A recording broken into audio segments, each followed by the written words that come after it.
ஏன் அங்கேயே நிற்கிறீங்க? உள்ள வாங்க, உட்காருங்க.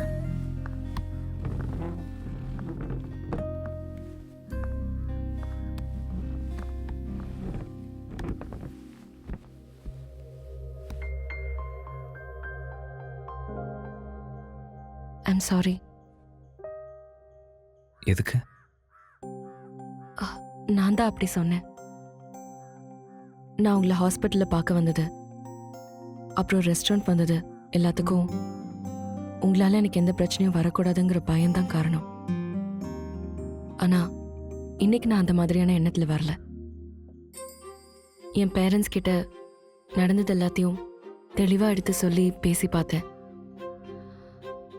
நிச்சயமாக ஒத்துக்க மாட்டோம்னு சொல்லிட்டாங்க. அப்புறம் ஃப்ரெண்ட்ஸ் கிட்ட பேசினேன். ரொம்ப தப்பான முடிவுன்னு சொன்னாங்க. எனக்கு உதவி செய்ய போய் அதனால பாதிக்கப்பட்டு தனியா நிக்கிற உங்களுக்கு துணையா இருக்கிறது தான் சரின்னு என் மனசுக்கு பட்டுது. சொல்லிட்டேன். நான் என்ன சொல்றேன்னு உங்களுக்கு புரியுதா? புரியுது. இன்னொரு நாள் மறுபடியும் டைம் எடுத்து யோசிச்சு சொல்லுங்க. இனிமே எனக்கு சொந்தமான இதை நான் இழக்க விரும்பல. சின்ன வயசுலேருந்தே நான் எங்கள் அப்பா அம்மாவத்தையும் அம்மா அம்மாவத்தையும் பார்த்ததில்லை. எல்லாமே என் தாத்தா தான். அவரை இதே இடத்துல உயிரோட கொளுத்தி கொண்டிருக்கான். எனக்கு என்ன முக்கியமான கடமை ஒன்று பாக்கி இருக்கு. அதை நான் முடிக்கிற வரைக்கும் நீ கொஞ்சம் பொறுத்திருக்கணும். மணிமாறன் செல்வா மாதிரி கிடையாது தங்கபாண்டியன். ஆளுங்கட்சி மினிஸ்டர். பவரில் இருக்க மினிஸ்டர் நீ தனி ஒருத்தனா நின்று எதுவும் பண்ண முடியாது. ஆனால் அவன் நினச்சான்னா அமைச்சர் பதவியை யூஸ் பண்ணி உன்னை என்ன வேணாலும் பண்ணலாம். அதனால தான் நான் உங்களை பார்க்க வந்திருக்கேன். இது சம்பந்தமாக நான் ஏற்கனவே கட்சி தலைமைகிட்ட பேசிட்டேன்.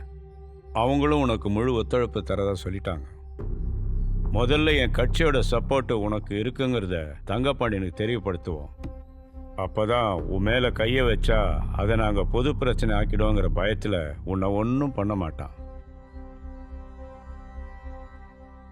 ஆனால் நான் உங்ககிட்ட வேற ஒரு உதவி எதிர்பார்த்து வந்திருக்கேன். என்ன செய்யணும் சொல்லு. தியாகுவை தங்கபாண்டியனுக்கு எதிராக அப்ரூவர் ஆக்கணும். தியாகு என் ஜாதிக்காரையா, என் ஊருக்காரன். அந்த மரியாதைக்காக என்னை எப்பாவது வந்து பார்த்துட்டு போவான். மற்றபடி நீ நினைக்கிற மாதிரிலாம் அவன் செய்ய மாட்டான். அவனை விட்டுரு. நான் சொல்கிற மாதிரி நீங்கள் செஞ்சீங்கன்னா நான் தியாகுவை அப்ரூவர் ஆக்குறேன். தியாகுவை பற்றி எனக்கு நல்லா தெரியும் தமிழ். நானே சொன்னாலும் அவன் இதுக்கு ஒத்துக்க மாட்டான்.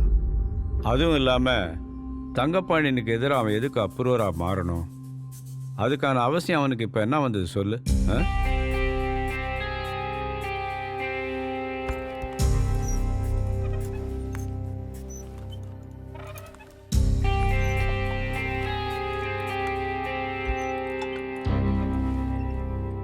அவசியத்தை நான் ஏற்படுத்துகிறேன். நான் சொல்கிறது ஒருவேளை நடக்காமல் போனால் அதனால் உங்களுக்கு எந்த பாதிப்பும் இல்லை.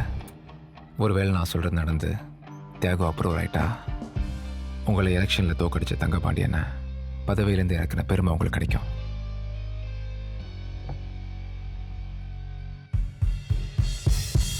இப்போ நான் என்ன பண்ணணும்? தியாகுவை இங்கே வர வைக்கணும்.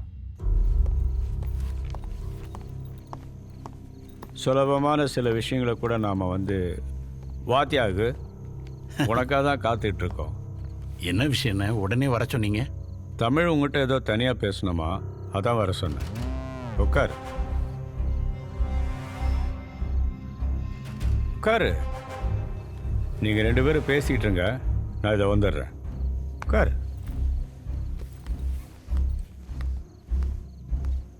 நல்லா இருக்கீங்களா? இருக்கேன். நீங்கள் எப்படி இருக்கீங்க? நடந்ததெல்லாம் கேள்விப்பட்டிருப்பீங்கன்னு நினைக்கிறேன். உறவுன்னு சொல்லிக்க இருந்த ஒருத்தரையும் தங்கபாண்டிய ஆதாரமே இல்லாமல் கொண்டுட்டான். நடந்ததுக்கெல்லாம் யார் காரணம்னு எனக்கு தெரியாது தமிழ். பொதுவாக நம்மக்கிட்ட உள்ள பிரச்சனை என்ன தெரியுமா?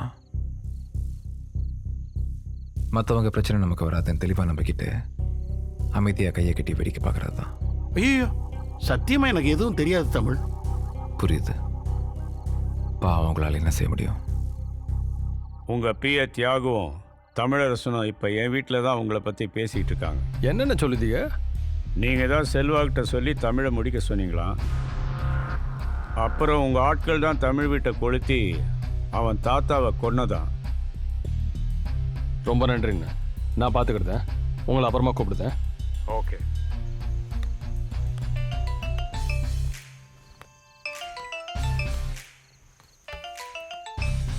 யார் தியாகு?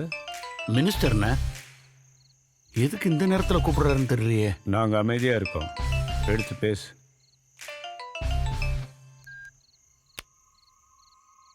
அண்ணா சொல்லுங்கண்ணே. எங்கடா இருக்க? வீட்டில் தானே. கருணாரம் வீட்லையா?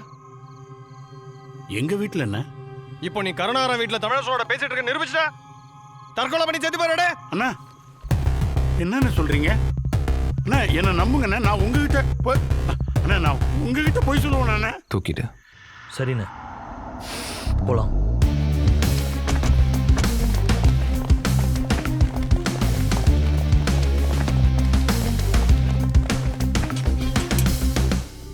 என்னை நம்புங்கண்ணா, நான் உங்களுக்கு துரோகம் பண்ணுவேண்ணா. எனக்கு எதிரின்னு ஒருத்தன் இருக்கவே கூடாதுன்னு நினைக்கதும்டா நான்.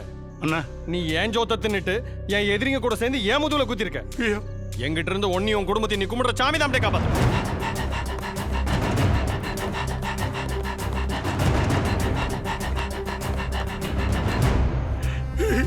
அண்ணா நான் இங்க இருக்கிறது தங்கப்பாண்டி எனக்கு எப்படியோ தெரிஞ்சு போச்சுண்ணே. என் குடும்பத்தையே நாசமாக்கிடுவேன்னு சொல்றான். நீங்க தானே எங்களை காப்பாற்றணும். தங்கபாண்டியனை பற்றி நான் சொல்லி உனக்கு தெரிய வேண்டியதில்லை. பதவிக்காக அவன் பொண்டாட்டி பிள்ளைங்களை கூட பலி கொடுத்துருவான். நீ முதல்ல ஃபோன் போட்டு உன் ஃபேமிலி சேஃப்டி பண்ணு. சரிண்ணே. The number you're calling is switched off right now. Please try later.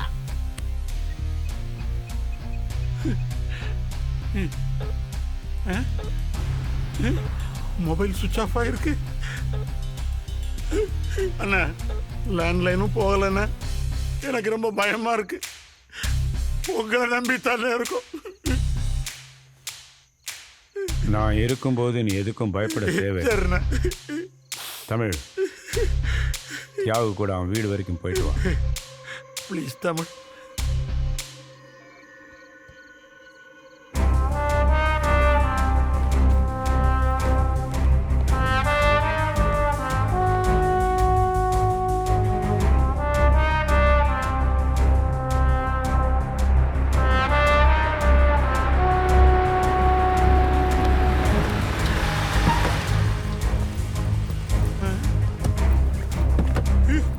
கதவு திறந்து கிடக்கு தமிழ்.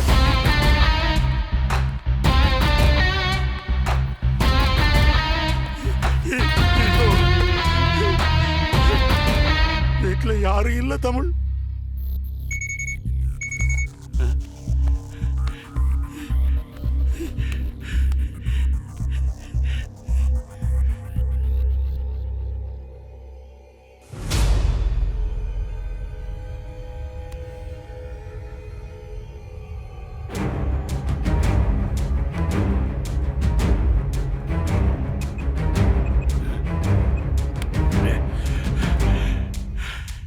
தங்கபாண்டி, என் பொஞ்சாதி பிள்ளைகளுக்கு மட்டும் ஏதாச்சும் ஆச்சு நான் சும்மா இருப்பேன்னு மட்டும் நினைச்சிடாத. உன் வண்ட வளத்தை ஊரறிய செஞ்சு உன்னை நாஸ்தி பண்ணிடுவேன். என் பேரை சொல்லுற அளவுக்கு பெரிய மனுஷன் ஆயிட்டியோ? என் விஷயம் வெளி வரதுக்கு முந்தி உன் போன ஊருக்குள்ள ஊர்வலம் வரமாட்டே.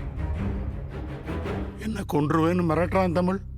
நான் சொல்கிற மாதிரி செஞ்சீங்கன்னா நான் உன் குடும்பத்தை காப்பாற்றுறேன். நான் என்ன பண்ணணும் தமிழ்? தங்கபாண்டி உங்கள் குடும்பத்தை கடத்தி வச்சு மிரட்டுறதுலேருந்து இது வரைக்கும் அவன் பண்ண எல்லா யோக்கியத்தனத்தையும் இப்போவே மீடியா மூலமாக மக்களுக்கு தெரியப்படுத்தணும். உனக்கு அவனை பற்றி தெரியாது தமிழ். மோசமானவன். கோவத்தில் என் பொண்டாட்டி பிள்ளைகளெல்லாம் கொண்டாலும் கொன்றுவா. இப்போ மட்டும் உங்கள் குடும்பத்தை தங்கபாண்டியன் உயிரோட விட்டுருவான் நம்புறீங்களா? தங்கபாண்டி உங்கள் குடும்பத்தை கடத்தி வச்சுக்கிட்டு மிரட்டுற விஷயம் மக்களுக்கு தெரிஞ்சாலே அவங்கள விடுவிக்கிறத தவிர அவனுக்கு ஒரு வழி கிடையாது. அப்படி செஞ்சால் மட்டும்தான் உங்கள் குடும்பத்தை உயிரோட காப்பாற்ற முடியும். நீங்கள் யோசிக்கிற ஒவ்வொரு நிமிஷமும் உங்கள் குடும்பத்துக்கு தான் ஆபத்து. கைத்தறி மற்றும் ஜவுளித்துறை அமைச்சர் தங்கபாண்டியனுக்கு எதிராக அவரது உதவியாளர் தியாகு பரபரப்பு வாக்குமூலம் கொடுத்துள்ளார். அமைச்சர் தன் அதிகாரத்தை பயன்படுத்தி தன் குடும்பத்தினரை கடத்தி வைத்து கொலை மிரட்டல் விடுப்பதாக செய்தியாளர் சந்திப்பில் அவர் தெரிவித்துள்ளார். தங்கபாண்டியன் செய்த ஊழல் மற்றும் அராஜகங்களுக்கு தன்னிடம் முக்கிய ஆதாரங்கள் இருப்பதாகவும் அதை தகுந்த நேரத்தில் போலீசாரிடம் ஒப்படைக்க இருப்பதாகவும் தியாகு தெரிவித்துள்ளார். மேலும் தன் குடும்பத்தை தங்கபாண்டியனிடமிருந்து மீட்டு தருமாறு முதலமைச்சருக்கு அவர் கோரிக்கை விடுத்துள்ளார்.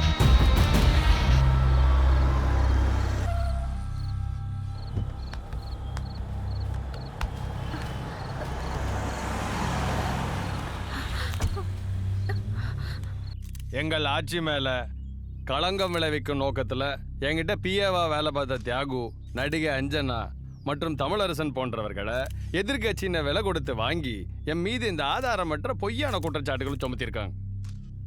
அவங்க சொல்றது உண்மை என்ன? அவங்க ஏன் போலீஸ்ட்டு போகாம மீடியாவில் உட்காந்து பேசிட்டு இருக்காங்க? அப்பமே தெரியல அதெல்லாம் சொத்த டிராமான்னு. சில நாட்களுக்கு முன் நடிகை அஞ்சனா வீடு தாக்கப்பட்டதற்கும் அவருடன் இருந்த அவரது காதலன் என நம்பப்படும் தமிழரசனின் வீடு தாக்கப்பட்டதற்கும் ஜவுளித்துறை அமைச்சர் தங்கபாண்டியன் தான் காரணம் என்று காவல்துறையிடம் புகார் தெரிவித்துள்ளனர். தமிழரசனின் வீடு தாக்கப்பட்ட விவகாரத்தில் அவரது தாத்தா உயிருடன் எரித்து கொலை செய்யப்பட்டார் என்பது குறிப்பிடத்தக்கது.